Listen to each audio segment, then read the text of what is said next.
A friend of mine called me up one day, and he says, "Where the hell were you the day the war ended?"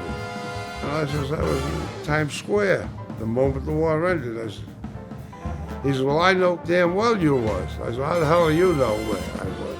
He says, "Well, I got a Life magazine here, and there's a picture of a sailor grabbing a nurse." He says, "I know it's you." It was my last day in New York.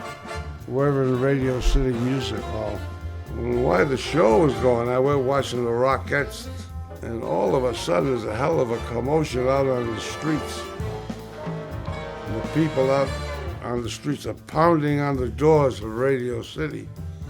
And in the theater, we're wondering what the hell's going on outside there. So finally they stopped the show, and they put the lights on, and they said, "The have surrendered, the war's over." Well, the people in Radio City went wild. We come down into Times Square, Christ, there's 1 million people. And I had quite a few drinks in me, and I saw the nurse. Now, let's go back 5 months in the war. We're still back in the Pacific. When the Bunker Hill took those suicide dive bombers, and we picked up over 100 men out of the water, and some of them poor bastards were hurting.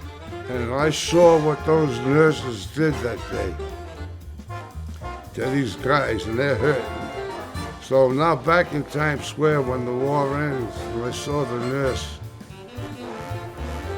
If that girl did not have a nurse's uniform on, I never would have done that. What I remembered out there. And that's what did it.